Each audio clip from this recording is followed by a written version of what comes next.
of allegiance. I pledge allegiance to the flag of the United States of America and to the republic that stands one nation under God, indivisible, with liberty and justice for all. All right, roll call, please. Stephen Arthur. Present. Jim Batson. Here. Alice Delapoli. Here. Jack Brady. Here. Karen Lundstedt. Here. Lauren Mauer. Here. Bill Ratcher. Here. Okay, so everyone is present this evening. Thank you very much. Let me briefly review the agenda. We will have two parts of our educational presentation this evening. One, tutorial, a program for independence. Two, we have a number of distinguished service awards, student, staff, and teachers. So thanks for everyone for coming tonight. I'll have a brief president's report. We'll have updates from our student school board representatives from both schools and the superintendent's report. We'll then invite anybody from the public who would wish to speak. We will approve the consent vote agenda, and then we'll have updates from the Program and Personnel Committee, Facilities and Finance Committee. There is no property committee update other than my comments regarding Brainerd in the president's report. Updates from Special Education District of Lake County, Illinois Association of School Board, and then we will be convening an executive session this evening, although we don't anticipate taking action after that executive session, correct? Correct. Okay, and then I'd like to make one minor change to the agenda. We had, under the superintendent's report, a Project Turf update, and I would like to just move that to the front of the agenda, and we'll take care of that first. Okay, any questions? All right, so we'll start with Project Turf. Good evening. My name is Dennis Donlin. I'm a parent volunteer at Vernon Hills High School, and I'm the chairman of Project Turf, which if you haven't heard about it, and I wasn't doing my job well enough, but Project Turf is all about putting a synthetic surface on our field for all of our kids, all of our community, as well as our field. Sorry about that. The Project Turf update, again, it's to put a synthetic surface on the playing field at Roselle Infield with the intent of expanding the use of that field across mobile teams as well as students. We believe doing this will benefit all of our athletes, all of our students, and all of the community. We had a simple strategy with 6 major points that we pulled together to try and drive the success of this campaign. The first one started with creating a diverse committee, which was made up of a committee of parents, volunteers like myself, business leaders, as well as members of the Vernon Hills High School staff, which helped us have a very inclusive committee that allowed us to think about multiple ways to raise money, as well as engage the community and the business partners for this effort. We also had a second strategy, which was around engaging our key Vernon Hills business partners, which we thought was a critical step in order to make sure that this was seen as a community-wide event, because it wasn't just going to benefit the students of Vernon Hills, but it was going to benefit the entire community, which included our business partners, because of the multiple uses that we'd be able to generate with this initiative and the benefit that would have by bringing new people to Vernon Hills where they would spend their money and be part of our businesses. We also developed opportunities for our students to get involved, whether it was through selling raffle tickets, cookies, lollipops, or involved in fundraising activities at our different church nights, or involved in our major campaign around Cougar Mulch, which was a significant initiative that involved multiple students all in one day, which I think was one of the standouts of the program, because on one day we had students from the football team, the golf team, the baseball team, the softball teams, the soccer teams, anybody that had an interest in this effort. Those students were all together on one day, which is very unique for Vernon Hills High School. We also leveraged multiple communication strategies to make sure that we had the right message out there relative to what Project Turf was about. We leveraged meetings such as this with the Board of Education. We also had meetings with District 73 because those students certainly would benefit from this effort and those families. We also leveraged meetings with the Village Hall as well as the Park District, as well as the local newspapers and other meetings, whether it be through our website here at Vernon Hills High School or mailings and drop-offs we did actually dropping off to the houses of the residents of Vernon Hills. And we think that really helped get the message out. And the final exclamation point on that was getting signs put up during our Cougar Mulch Drive where it was able to identify which families were supporting the Project Turf effort, which really helped get the word out for neighbors who may not have had students at the high school. So that was successful. The next 5th point was about making sure there were visible signs for where we were on this journey, whether it was announcements at our different activities, namely the home football games, or through our web link where you could see the progress report as to who was donating, where we were on this total amount, but most importantly, and probably most prominently, the thermometer we had here in the lobby at Vernon Hills High School, which allowed the students to see what they were doing and how their efforts were making an effort or making a contribution towards this goal. Last but not least, part of our effort, part of our strategy was how do we maintain the momentum behind this, which was critical to make sure that over the year-and-a-half time frame when this committee was put together, we didn't fall short, we didn't lose our steam, our energy, our focus, or our passion and desire to see this day come to fruition. So, with that, we think our strategy is working. Our kids, our students, our community are all engaged, whether it be through the Cougar Mulch Drive, as I expressed earlier, or the multiple businesses and public agencies, whether it be the village, the park district, the CAB, all the organizations that are part of this committee that people would recognize and name, as well as the many businesses that we all frequent that are a major contributor through tax funds to our district, as well as to us as citizens of Vernon Hills.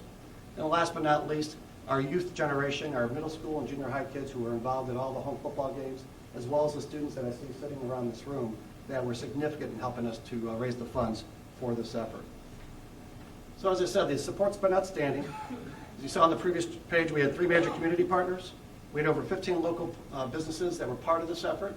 And we had hundreds of families and friends that donated either through direct cash donations or time and service supporting our events, whether it be planning an event, participating in an event, or helping spread the word around an event, which got us to this point where we're almost there. Our goal was to raise almost $800,000. We've identified and have a clear line of sight to $680,000, and we have a plan for how to get the rest of the way there. Dr. Swick and the board obviously are aware of what we have in the way of additional funding leverage with the cell tower, and the Vernon Hills High School District is prepared to support the gap closure for anything we've collected to this point, as well as what would be needed to finalize this overall event. And we hope to have the board's alignment with that over the next couple of weeks as we finalize things. Dr. Swick, is there anything you want to add to that? I just,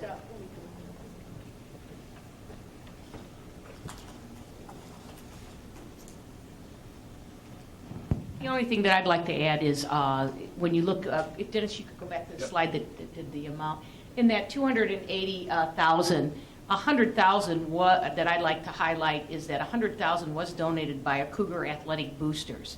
And you don't see booster clubs come up with $100,000 for turf to give towards this project. So I wanted to, I know you work at the Cougars booster, and that's just an outstanding contribution that they gave.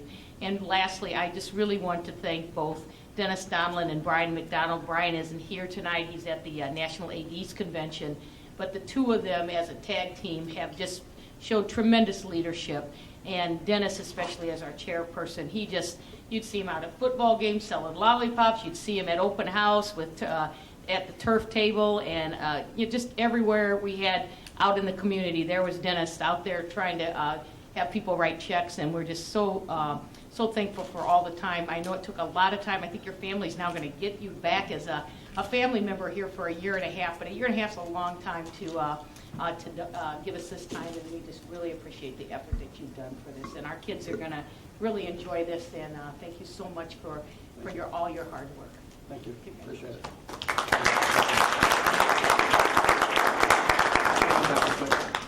Obviously, we're wrapping up our campaign. This is something I promised my wife by December of this year, and we shutting this down, so I'm able to maintain that commitment. We're thanking all of our families for their support, as well as our friends. We're working with the village to finalize all pledges from the local businesses. We actually believe that we're going to have some more of that trickle in here over the next couple weeks. However, it's not too late for anybody that might be viewing this. If they haven't made a pledge to this campaign, would like to be part of the effort, there still is time to do that. We certainly would be glad to take a check and a donation. And we will be memorializing everyone that's been part of this effort on a major wall close to the football field once this is completed, to make sure the proper recognition is given to all those who donated their time, their resources, and their support in any kind. And as we said, we're winding down the turf fundraising activities, but the purse is still open, and we're getting ready for the holidays. So with that, just want to thank the time tonight to present this to you, and appreciate all the support of the board, because without your support, I wouldn't be standing here. And without Dr. Swick's great leadership for this high school, I really wouldn't have had the passion to give up a year and a half of my time. So Dr. Swick, thank you for your motivation. Okay, great. And Dennis, on behalf of the board, I'd like to also extend our thanks and appreciation for everything that you've done I know in a number of those motivational posters, there's a saying once, it says, never doubt that a small group of people can change the world, for in fact, that's the only thing that ever has. So I don't know whether your efforts will change the world, but I know they'll certainly change Vernon Hills High School. And without your intense dedication and commitment to this, I mean, I know there were some football games that I saw you taking donations, selling lollipops, and selling 50-50 tickets all before halftime. I think without you, this would have been very difficult to achieve. So I congratulate you on the success of the campaign, and I just want to say thanks to you and your small team of people who worked so hard to make this happen. Thank you. Appreciate it very much. And I would also clarify one other thing. So Dennis and his team, I think, have done a great job of hitting their target for raising funding, and we're in the process of finalizing really the final expenses for this project. Our plan going forward will be to fund any difference that's there with what's called cell tower revenues, which are specifically earmarked for improvements to the Nike site. And so we'll continue to use those dollars in the purposes that they were intended for when we did the agreements for the cell towers, which are on Vernon Hills High School property. Okay, so Dennis, thanks again to you and your team for all your hard work. Thank you.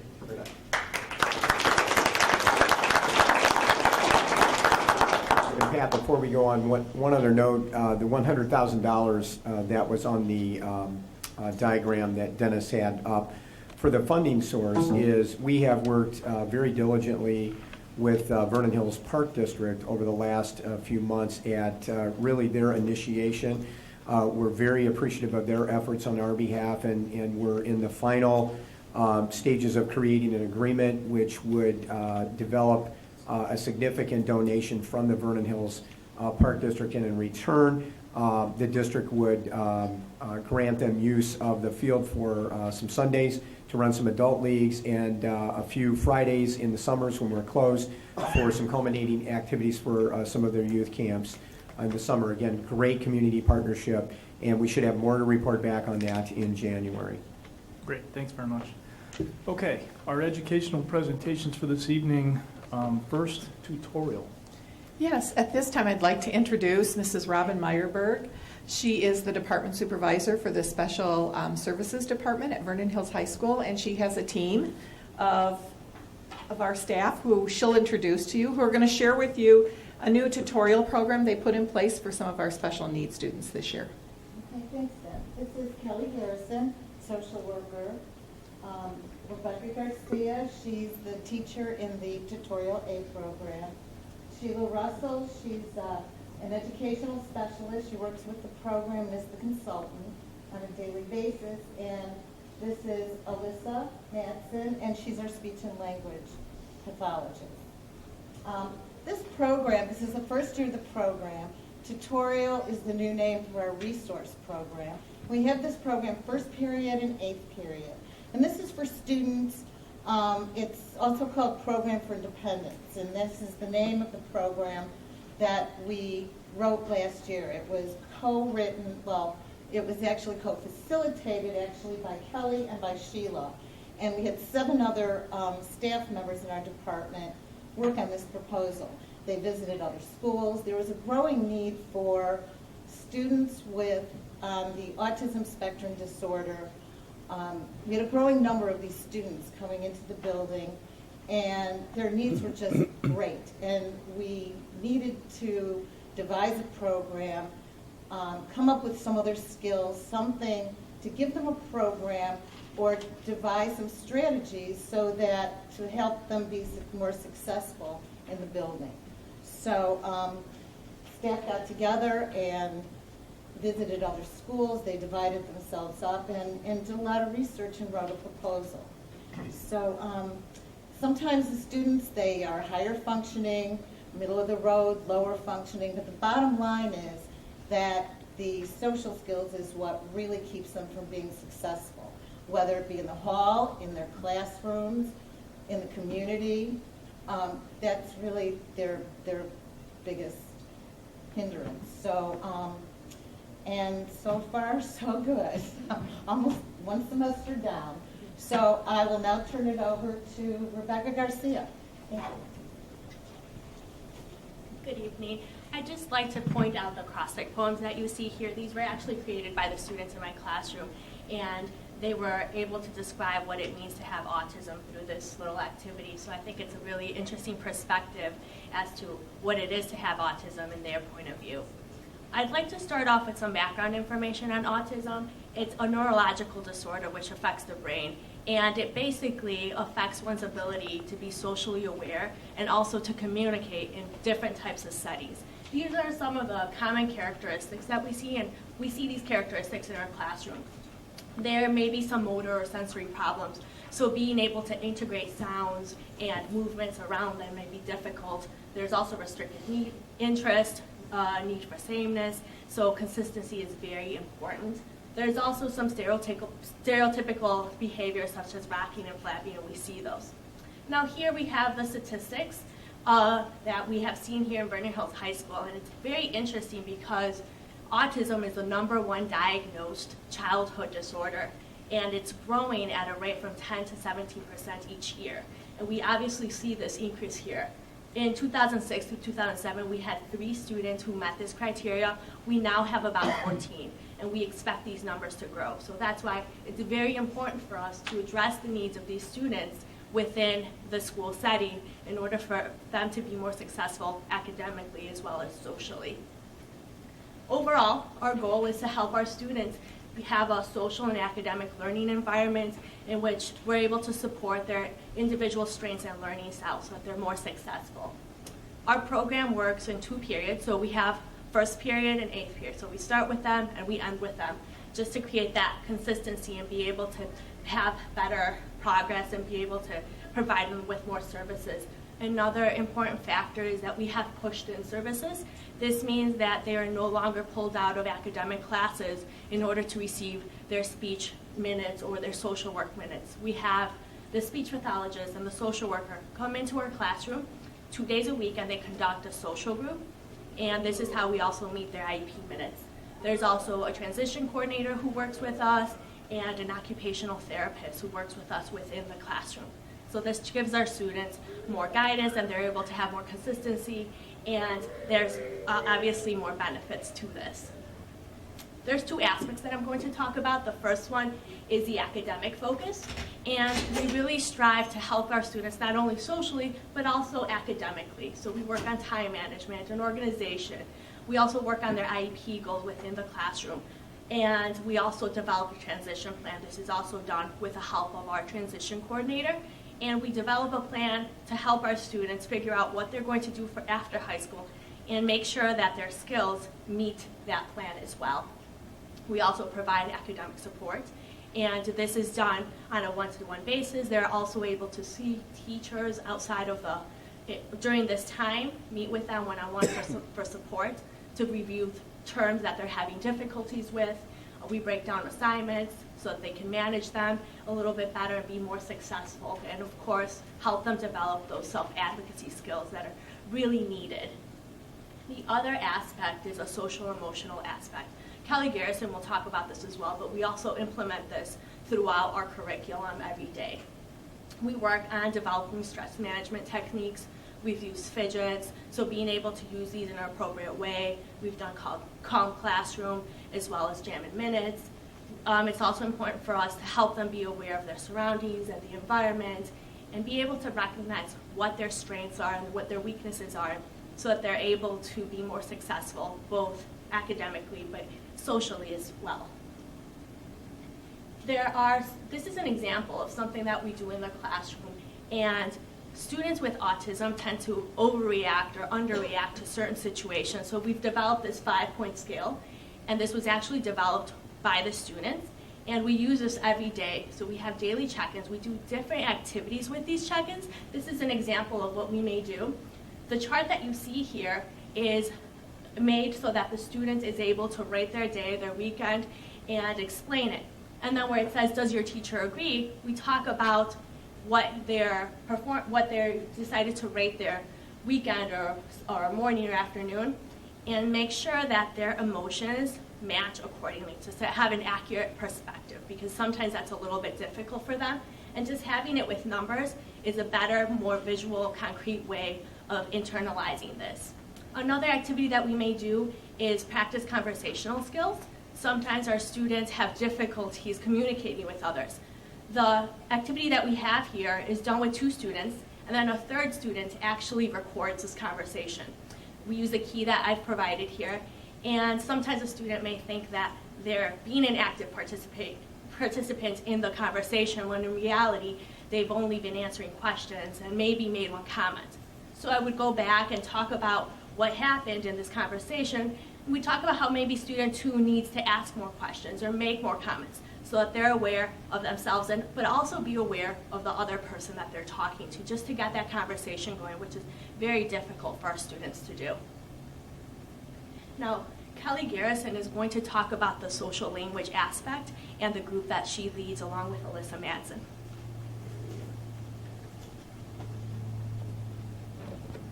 As Rebecca stated, Alyssa and I co-lead a group. We're fortunate enough to be able to go into the classroom twice each week to really teach explicit social vocabulary, break down social skills, and really practice these learned skills through role play. And most of what we do is based on what we term as social thinking. Social thinking is a little bit of an odd word, and really, what is social thinking? It's really everything that goes on in your head. It's being aware of others around you. It's communicating through your body language. So it's a lot of stuff that is automatic, but we don't necessarily think about it. So think about when you came in this room today. What did you do? I know when I entered, there was a board meeting going on, so I modified my behavior so I wasn't talking loud. But where did you choose to sit? Did you choose to sit in the front row or the back row? Did you leave a space in between you? All of this goes through our head. I need to be aware that there are people behind me during this presentation. But all this stuff comes automatically to me and to most of you, but for children on the spectrum, it needs to be really broken down and taught. And the difficult thing is that no 2 social situations are alike. So we have to teach these kids to look at what's going on, try to be aware of that, and modify their behavior to match that environment. Another way of thinking about this is a lot of these students really have tunnel vision.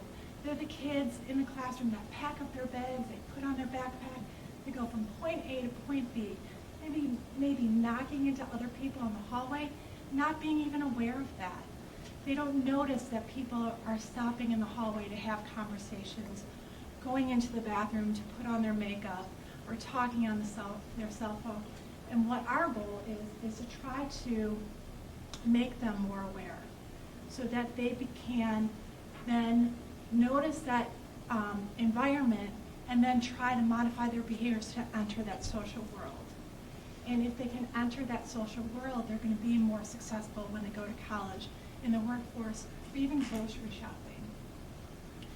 A lot of the social thinking that we do is embedded into the daily curriculum, but we're also really fortunate because we have role models and mentors that come to the classroom that help these students practice these skills. And we also have Bridge Group. And Bridge Group is a group or a program that consists of regular ed students, special ed students, kids on the spectrum, other students with social language difficulties, and they do activities such as going to sporting events or doing life skills, cooking, planning a party, and they can practice the skills that they learned outside the school day to ensure transference of these skills. The Bridge program was initially funded through an innovation grant, and it has been able to continue because of a generous donation by the Faya family. To give you another perspective of Tutorial A, we asked students in the program to comment on how this program has impacted them, and here is what 2 students had to say about the program. I learned how to use a PowerPoint on Google Docs and made a PowerPoint on autism. I am very happy that I'm improving on my social skills. I am very proud of my practicing to be social more. I am proud of focusing. In tutorial this year, I have learned many parts. I learned that I must say hi when I enter a classroom to a teacher in tutorial. This helps me greet teachers and students in a much more friendly way since I am just starting a conversation. I also learned that my emotions give me away and a teacher can tell when I am bored. We'd just like to conclude with our goals for the future, and we have 3 here. First of all, we'd love to develop a multi-year curriculum so that we are able to grow with our students as they continue on through high school.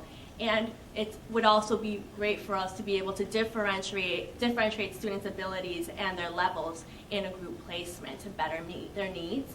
And of course, be able to apply these skills not only in school, but also outside of school, at home and in the community. So thank you very much. Are there any questions? Thank you for Okay, having thanks us. very much. A very good example of, I think, one of the outstanding programs we have to really address the broad needs of the students we have in the district. So thanks for all your hard work. Great job. Thank you, ladies.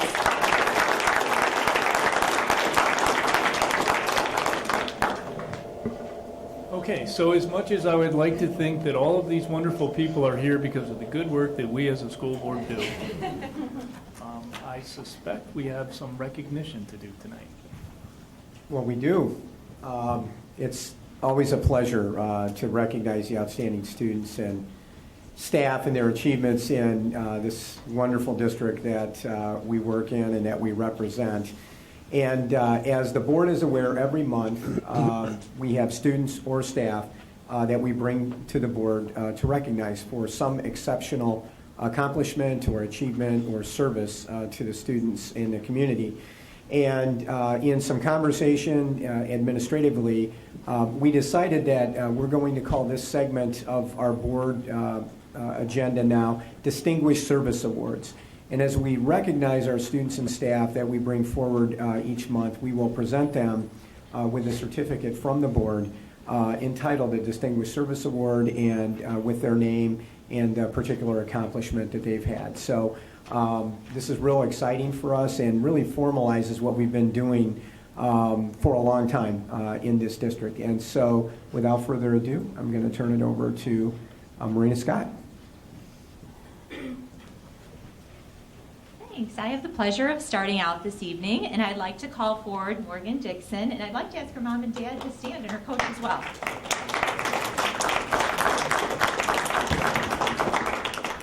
I think you would agree with me that to be an IHSA state finalist in any sport is truly amazing. And I find swimming one of the most amazing because when you ask swimmers when they started swimming, they'll say things like, 5:30.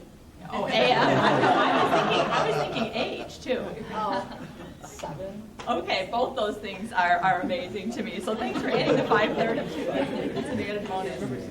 Well, tonight we honor Morgan for representing Libertyville High School in that very elite group of state contender athletes. Morgan Dixon is being recognized this evening for her outstanding season with the Wildcat swim team. At the IHSA swim meet, held on November 19th in Winnetka, Morgan captured 6th place in both the 200 and the 500 freestyle. As a junior, she recently set the LHS school pool record in the 200 freestyle with a time of 1:54.49, and that's with a limited season in the pool. I think you could have shattered that again, right? Morgan started the season strong with top finishes at both Lake County and Glenbrook meets. And again, congratulations, Morgan, on your outstanding season, your state-level honors, and LHS is proud to have you among the ranks of our state championship athletes. Congratulations.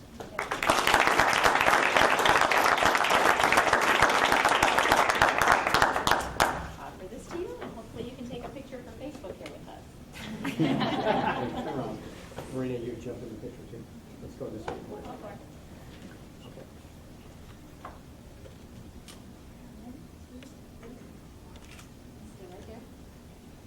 Gotta get the Facebook shot.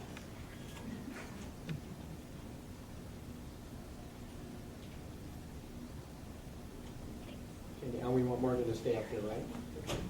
Morgan, you can just stay right here. Every morning when I'm standing at the front of school, I always see the Didiers walking in, and I have a famous saying I always say, the Didiers are in the house. So the Didiers are in the house tonight. So at this time, let's have all the family here, mom, dad, the twin freshmen here stand up. And Wayne, why don't you come on up here? So the Didiers are in the house. But I could actually text you They're always kind of inching up. They're always about 5 minutes. Within that 5-minute frame, I could probably text mom every day of whether they're going to make it to school on time and let you know when they don't. But for the most part, they're on time. Wayne Didier. Vernon Hills High School student athlete Wayne Didier has been named to the 2011 5A All-State Football Team by the Illinois High School Football Coaches Association. 18 players in each class were chosen by the selection committees for this honor. Wayne is a senior and played lineman for the Cougars. In addition to his All-State honor, he was also named All-North Suburban Conference Selection and Daily Herald All-Area Selection. Congratulations, Wayne, on your outstanding achievements and state-level recognition.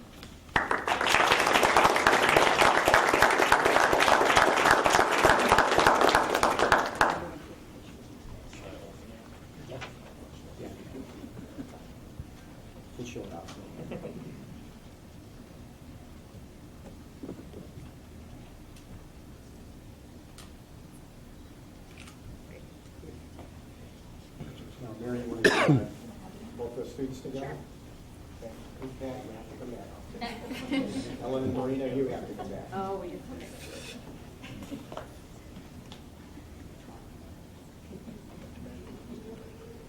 Probably.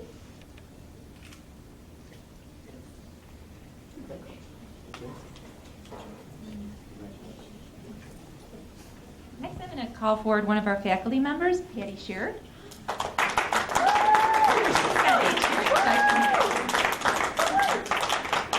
Patty Shearer received the Rose Award this fall from the Illinois State Deans Association. Each year, the ISDA presents the Rose Award to an individual who excels in service to an organization. Our LHS Dean, Sean Farrell, nominated and presented the award to Patty for her work and devotion to the ISDA that went above and beyond her normal responsibilities in her LST. Sean was not able to be here this evening, but as many of you know, Sean is not at a loss for words, so I told Patty has plenty to say. We want to share with you his reasons for nominating Patty to this honor. As a secretary for the ISDA, Sean had the idea for building an email database to help increase participation in this organization and to share the message. This required contacting all Illinois high school and some junior highs, asking the names of the respective dean or deans at those schools and putting that information into a database. This proved to be a very labor-intensive project, and as you can imagine, deans are hard to guard. They're not easy to find in the building. Patty, along with a secretary from another school, willingly took on this task, never complained, and saw it through to the end. The database has proved to be invaluable. It has increased the communication with members and played a huge part in increasing the attendance at their state conference this fall. Sean is ultimately really grateful for Patty's efforts on this project, and more than anything, is honored to have the opportunity to work with her. He notes that Patty selflessly serves their LST each and every day. She conducts herself with the strongest sense of professionalism, provides the highest degree of integrity, shares her warm, genuine, and caring spirit with the students, staff, and parents daily. As Sean says, Patty brings, this is a coach's words, her A game every day. She represents all that is good at LHS, and I also concur with him that we're proud to have you here to honor you tonight.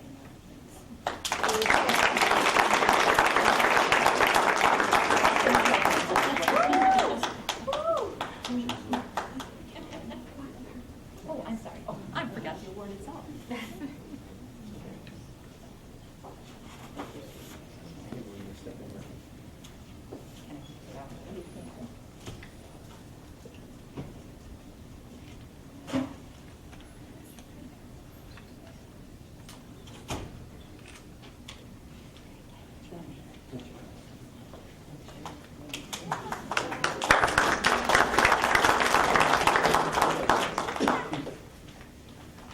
When you first come to a new school, and I've been at LHS for a couple of years, but I can remember when I first came there, the things that struck me first are the things that are unusual or that you're not used to. And one of the things that struck me was we had students trying out for a PE dance class. Not a dance team, not a dance show, but a dance class. I thought, wow, there must be something special about that class, and tonight we get to meet the person behind that special program. So I'd like to call Erin Brown forward and recognize the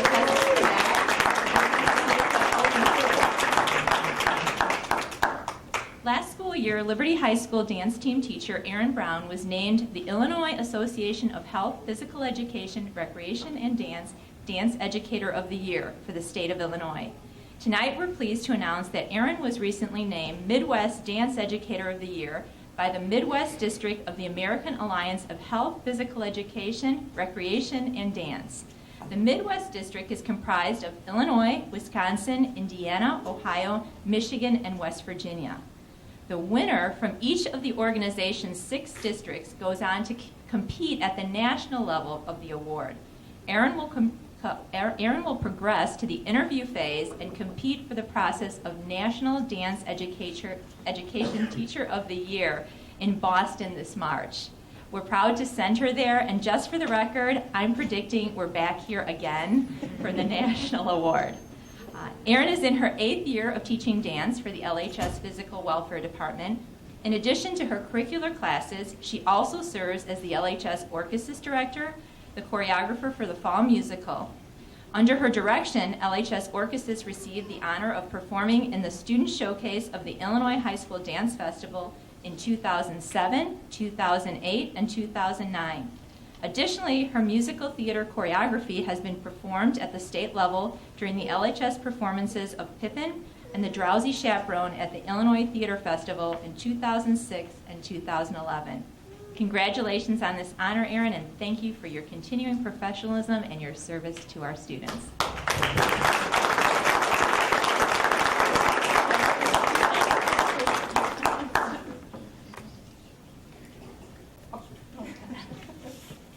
This is new, we have to get used to the routine.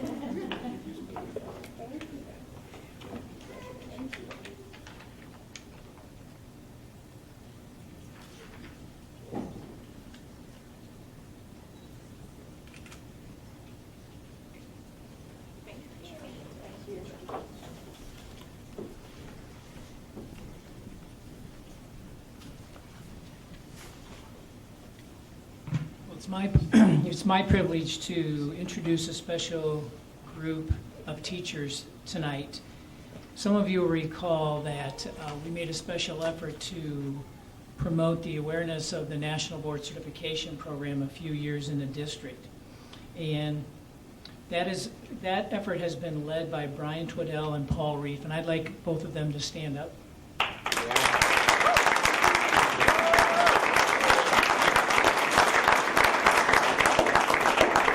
Brian and Paul themselves are nationally board certified, and they accepted the challenge of taking a group of some of our best teachers and helping mentor them, guide them, and lead them to board certification. And those are the people that we want to recognize tonight. Paul and Brian have been powerful mentors to our teachers, and we'd like to thank them once again for their dedication to helping their colleagues through the NBC process, which is not only an amazing form of professional development, but ultimately recognition of their professionalism and dedication to the field of teaching. National board certification is achieved through performance-based assessment and testing that takes 1 to 3 years to complete. While state teachers' credentialing programs set the basic requirements to teach in each state, national board certified teachers must demonstrate advanced teaching knowledge, skills, and practices. Completion of the National Board of Professional Teacher Standards certification process signifies that teachers have developed and demonstrated the skills required of an accomplished education professional. By completing the certification renewal process, these accomplished teachers show that they continue to meet the nation's highest teaching standards. Tonight, we are proud to recognize 9 newly board certified teachers who bring our district's total to 12 national board certified teachers. Congratulations to all of those reaching this professional milestone. And when I call your name, could you come up to the front and for congratulations. Maggie Castellan, science teacher.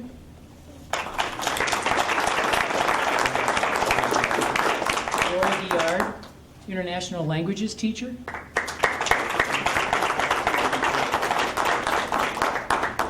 Katie Hyla, family and consumer science teacher. David Kahn, science teacher.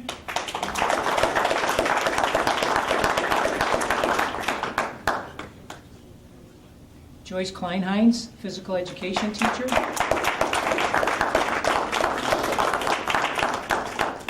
Andrea Lara, social studies teacher.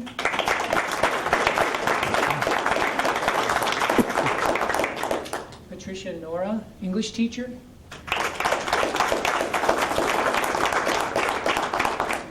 Lauren Rust, social studies teacher. And Kristen Tarrant, family and consumer science teacher. Mary, how do you want to line us up here? Maybe Pat and I on either Side end? of the microphone. That's Okay, we'll have to move you guys over here. We'll have to move the line. Good luck.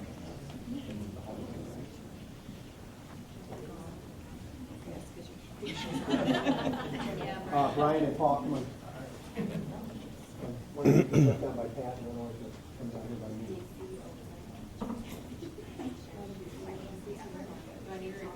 You're good. Yeah, big smile.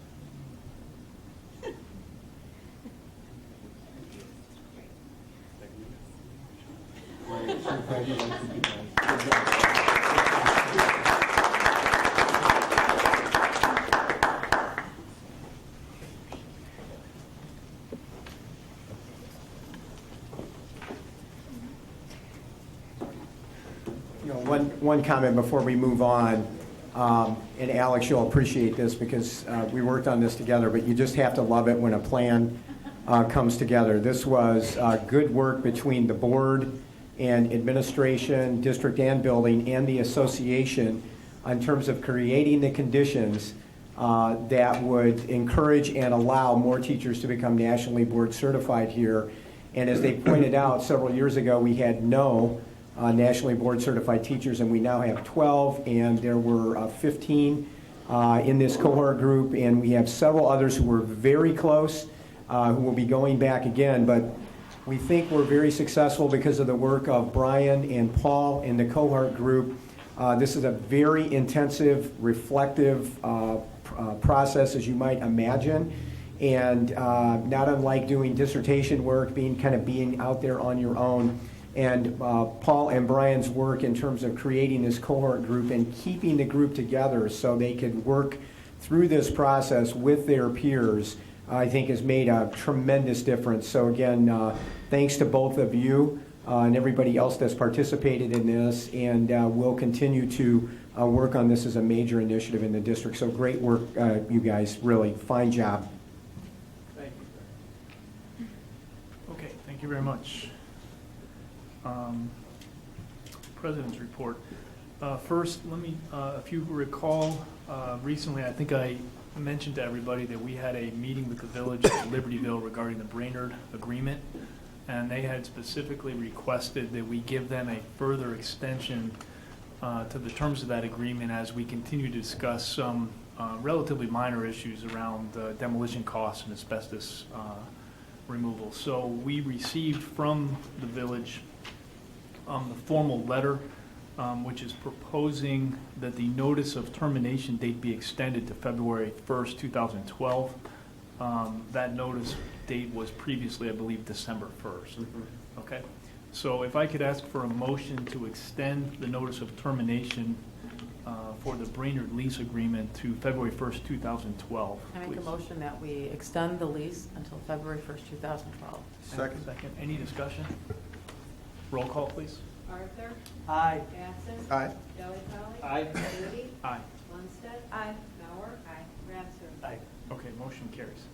All right, the second thing I'd highlight, really for the public, about a week ago, we had a very good session. The purpose of the committee of the whole meeting was to discuss our budget surpluses, and really to do so, I would say, from a philosophical perspective, to really try to begin the process of getting alignment as a board with respect to, number one, what is the purpose of those surpluses?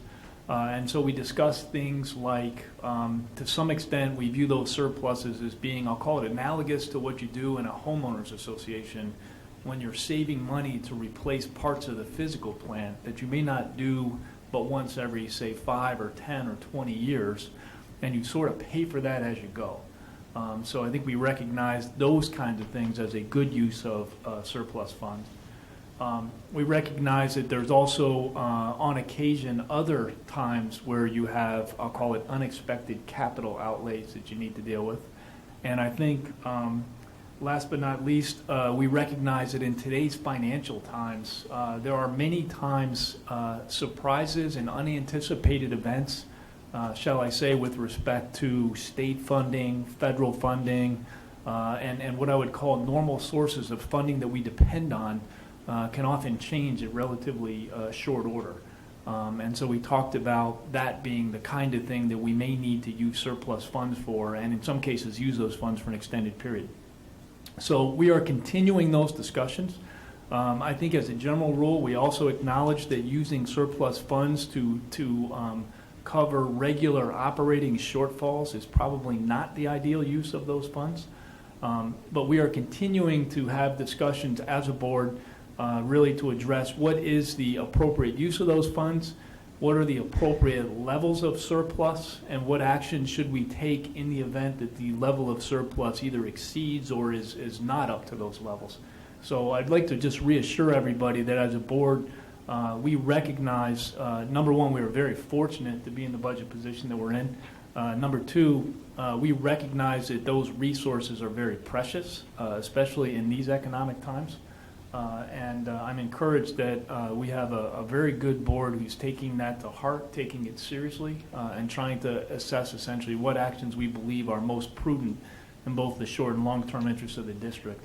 And so we'll continue to keep you updated as we progress through that. Anybody else like to make a comment on that? Okay.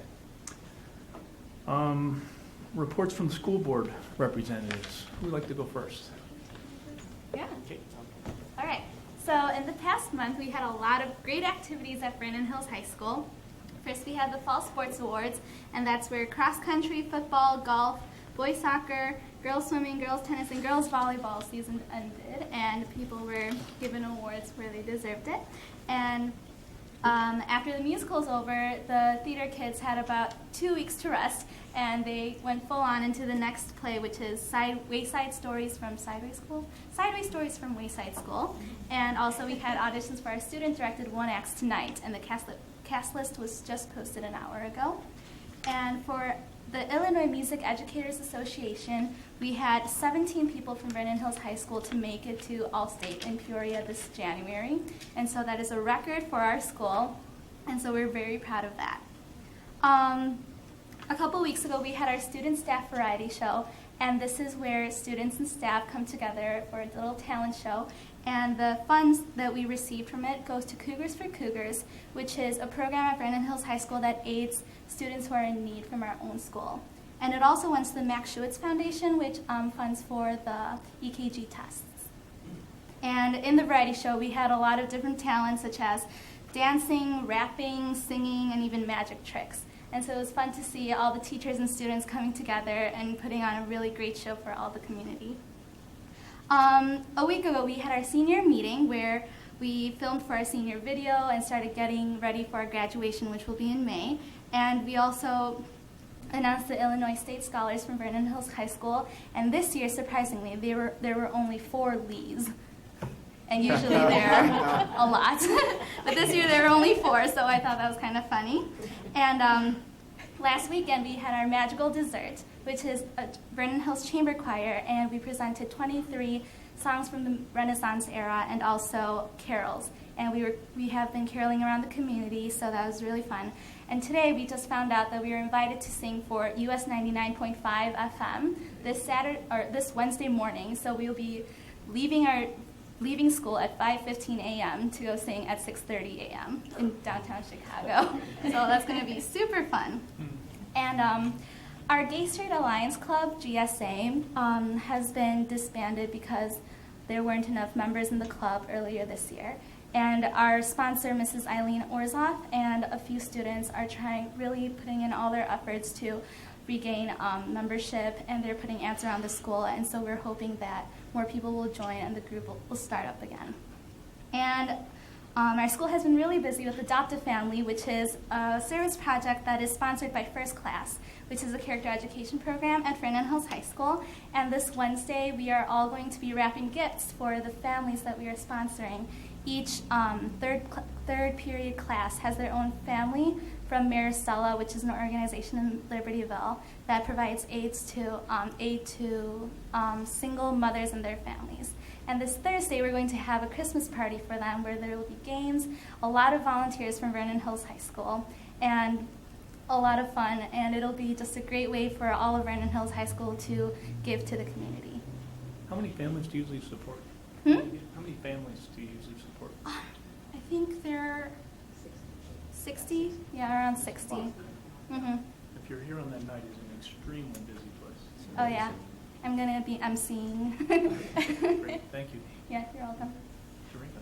Okay, so for Libertyville High School, the WISH coordination, which is just like what Vernon Hills does with Adopt a Family, where each homeroom, our third period class is given a family. We will be wrapping gifts during our first class on Wednesday, and Wednesday night there is a dinner for all of the families, and they're invited to eat dinner and have some home-cooked desserts, and also receive their presents. And the choir concert will be performing on Wednesday as well as tomorrow night. So that's really exciting. And also the boys basketball team is undefeated. And as well, last Thursday we had the jazz combo play at Tom and Eddie's for the fundraiser, which I know is one of Dr. Lee's favorites because he went there 5 days in a row. So everybody's seen those pics. Al, have you been telling everybody that story, right? But, so that was good, and it was great. We had the choir, we had a Master Singers After School Club, we had a quartet and a string quartet and a brass quintet, and the jazz combo played, so that was a good fundraiser. We played over at Mariano's, the grocery store, on Saturday night, which was great. Everyone loved us, I guess, and they said we were better than Carmel, so that was kind of nice because they double booked us. It was kind of a weird night. But anyways, yeah, she said we have the choir concert the next 2 weeks and next 2 days, and next Tuesday is the holiday band concert right in time before break. As well, band news, this Friday, some of us from Wind Ensemble are going down to the Midwest Clinic, which is a clinic that you have to audition for, and as prestigious as our band program is, we've only gone twice in 20 years, and we're auditioning this year. We're going to make a recording, so Mr. Deschler, our band director, is taking some of us down there to see what it's going to be about, because although we audition this year, they review it, and it takes a whole year to get back, so the seniors this year won't get to actually go, but our names go in the program. And some other student group activity. This was our third or fourth meeting for Students United, which is a Monday after-school club, which is part of Americans Elect. I don't know if you've heard about the online, like, third-party kind of thing, but the upcoming election is this whole big idea where you elect a president, not a party kind of idea. And so we're kind of starting that in our school, trying to coordinate with Kevin Heller, who is the national leader for Americans Elect at the high school level in Libertyville. And so we're starting this after-school Monday club to help with political awareness and get people to talk about more ideas that are really important in the, obviously, upcoming election. So. Good, very good. All right, and the all-important question coming to the end of the semester, are all the college applications in? Oh, not yet. I have 1 more week left. Okay. Superintendent's report. Dr. Okay, Lee. great. Some more good news. District 128. The Illinois Student Assistance Commission, ISAC, has released the names of the 2011-12 Illinois State Scholars. Congratulations to the 217 seniors at Libertyville High School and Vernon Hills High School who received this honor. Illinois State Scholars rank in the top 10% of all high school seniors. Selection is based on SAT, ACT, and/or Prairie State Achievement Exam scores and/or class rank at the end of the junior year. ISAC recognized 17,335 students from 749 high schools from across the state as 2011-12 Illinois State Scholars. Again, great representation from District 128.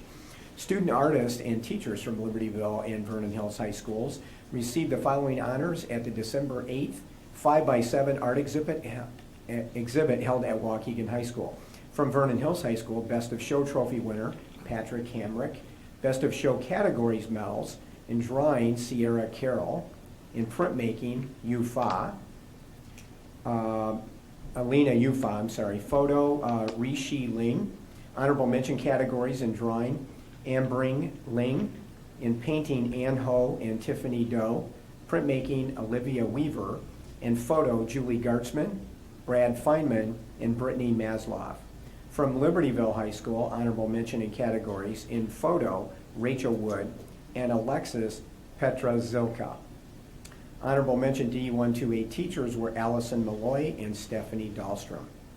The following LHS students were named November Students of the Month: Mariah Lee, Haley Ager, Carly Ostmeyer, Maddie Wagner, Cassidy Ostmeyer, Ashley Evans, Claire Ogilvie, Ingrid Reed, Jimmy Altoff, Tom Grote, and Gordon Schlicht. Congratulations to the LHS Special Olympian John Servey, who finished 6th in his division at the state bowling tournament last weekend. Congratulations to VHHS Junior Stephen Tonetti, who won a Best Speaker Award at the Junior State of America Club's Fall State Conference in Madison, Wisconsin. 18 VHHS students attended the conference on November 19th and 20th. And as has been mentioned, tune in to US 99.5 this Wednesday morning for a special treat. Members of the VHHS Chamber Choir, under the direction of Jeremy Little, will make their 2nd annual visit to sing holiday carols live on the air at 7 a.m. Students will also be recorded and played later during that morning's broadcast. And that is the country station, Mary Todrick tells me, in the Chicago area. Congratulations to the LHS WISE team for its performance at the Milwaukee School of Engineering's OP Science Competition. The 2 LHS teams finished 1st and 2nd in the 22-team field, in addition to taking home 8 of 15 individual medals. Individual medalists were Osman Jamil, Sandeep Balasub Ramanian, Derek Carnazola, Nathan Wolf, Alex Wang, Nishad Fudke, Richard Pan, and Tim Palicki. The team is coached by Pete Dawson and Dave Kreutz. Community High School District 128 Special Olympics coach Andy Compton was recently recognized as an outstanding supporter of Special Olympics Illinois when he was awarded a 2011 Maggiano's Hero Award. Coach Compton received the honor at a dinner and presentation held at Maggiano's Little Italy in Schaumburg on November 30th. For the 5th year in a row, Maggiano's Schaumburg has helped Special Olympics Illinois honor key volunteers and supporters in the Chicagoland area who have made major contributions to Special Olympics. Special Olympics Illinois cited the following reasons for presenting the award to Coach Compton. 1. Andy feels strongly about the many opportunities that Special Olympics provide to children and adults. Because of his efforts, the athletes he coaches in the District 128 program have benefited tremendously from Special Olympics training and competition. 2. Andy has been involved with Special Olympics for 8 years. He has worked hard to grow his program and encourages his athletes to compete to the best of their abilities. Under Andy's coaching, the District 128 athletes compete in snowshoeing, basketball, bocce ball, track and field, bowling, and floor hockey. 3. Andy took his coaching to the next level by attending trainings that earned him a coaching spot on the Team USA in snowshoeing for the 2009 Special Olympics World Winter Games, which were held in Boise, Idaho. 4. A dedicated supporter, Andy went more than the extra mile when he advocated for hosting a Special Olympics district basketball competition at Vernon Hills High School.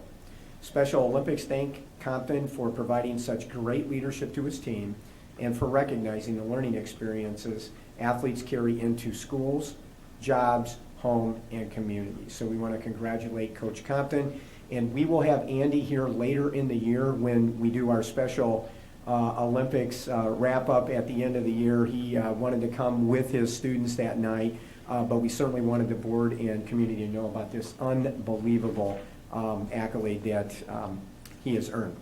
Donation requests or donation acknowledgments tonight. We want to acknowledge Mr. and Mrs. Stephen Arthur, who I think some of you may know, who donated a 2001 Volkswagen Golf automobile to Community High School District 128.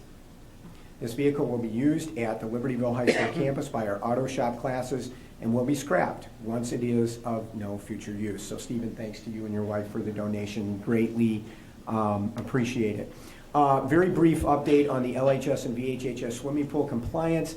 At this point, we're continuing to work with personnel at the IDPH office with our main engineers and our pool engineer to bring both of our pools into compliance. And as always, I will continue to update the board and the public as more information becomes available. And once again, just thanks to Dennis and his work for Project Turf, and a great update from Dennis and you tonight, Ellen, and it looks like the project's going to be on its way soon. So thanks again. And that concludes the superintendent's report. Great, thank you. I'd like to open it up now for anyone from the public who would like to speak. Okay, seeing nobody. Next, the consent vote agenda is listed and was reviewed in committee earlier this evening. If I could ask for a motion to approve the consent vote agenda, please. I move to approve the consent vote agenda. Second. Second. Any discussion? Roll call, please. Batson? Aye. Slattery? Aye. Rudy? Aye. Lundstedt? Aye. Mauer? Aye. Ratzer? Aye. Arthur? Aye. Motion carries. Program and Personnel Committee update, Chairperson Mauer. Okay, before we move on to the action items, we do have one informational item, and that is that the Board of Education Policy Manual is now online. I know that everyone couldn't wait for this exciting event to occur. At least I thought it was exciting. And if you want to look at the screen, we'll show you how to access this very important feature. This will save the district a lot of human resource costs in copying a lot of paper, and as well as it's got a very good search engine. And if you just click on it and open it, you can see that you'll get to the policy manual and go to the table of contents.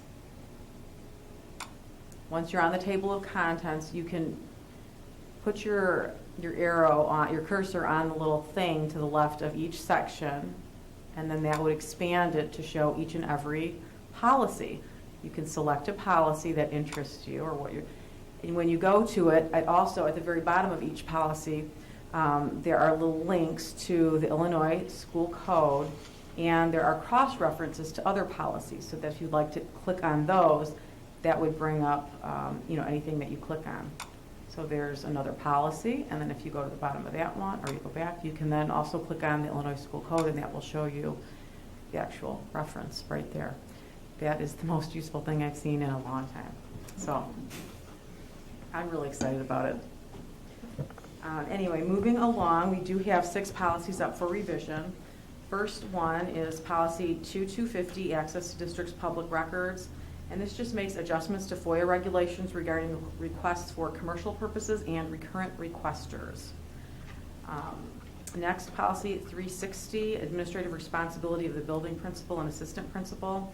This has been updated in response to the newest state legislation. It includes that the evaluation of the principal is due March 1st of the year of evaluation. It also includes that by September 1st, 2012, evaluations must include the use of data and indicators such as student growth as a significant factor in the rating of performance, among many other things. Then we have under operational services 480, accounting and audits. And this just articulates auditing and accounting policies which will include annual audits, the annual financial report controls for revolving funds and petty cash, and the control for requirements for checks. I would like to highlight that our district has already had much of this in place anyway, and this is just putting it into writing. Then in instruction, we have 660 curriculum content, and this curriculum is being updated to include information related to electronic communication. For example, appropriate online behavior, social networking websites, and cyberbullying awareness. Then we have 6150, home and hospital instruction. And this changes the 10-day period that we used to have before tutoring could take place to either 5 days or receiving the physician's statement of need for home and hospital care. Then we have 7305, student athlete concussions and head injuries. And this is a brand new policy, not an update. And this is a policy that will now comply with IHSA protocols, policies, and bylaws. It's designed to protect student athletes who experience head trauma during school-sponsored activities. and it requires information that needs to be shared with students and parents about concussions. So, anyone have questions about those? Okay. We don't need a motion to approve those because these are just the first reading, and so you'll see them back next month.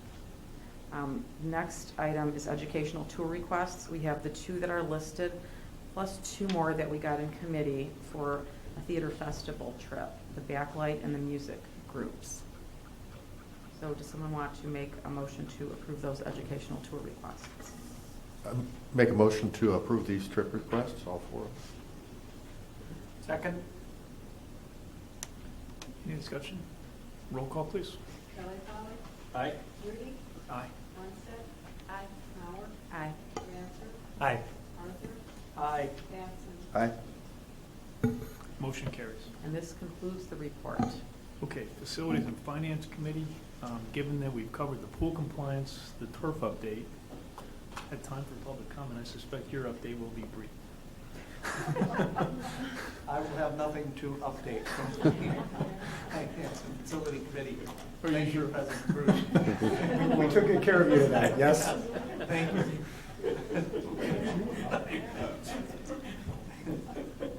By the way, you now hold the record for the briefest committee update. Thank you.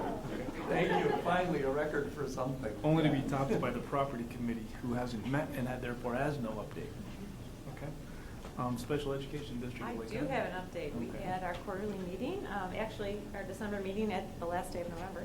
And really the only action item we had was to follow up, I believe, on the adopting a line of credit resolutions. We had to vote on that. Our individual districts voted earlier in the year. I don't know if you guys recall that, but we approved their ability to go out with Libertyville Bank and Trust and get funding if, in fact, the state wasn't making their payments on time, just to cover that time period. And then when the state money came in, it would go to pay back. So that was the action item of the evening. Okay, thank you very much. Nothing from the Illinois Association of School Boards. Okay, anything else? All right, so I'd like to call for a motion and a second to move into executive session to discuss specifically three items. The first being collective negotiation matters, and that is specifically in reference to the Illinois School Code Section 5120/2C2. Second, probable litigation, Illinois School Code Section 5120-2C11. And then employment of an employee, Illinois School Code Section 5/120/2C1. So moved. Is there a second? Any discussion? Roll call, please. Rudy, Aye. Lundstedt, Mauer, Ratzer, Aye. Arthur, Aye. Batson. Aye. Kelly Polly. Okay, motion carries. And as I mentioned at the beginning, we don't anticipate any action at the end of this executive session.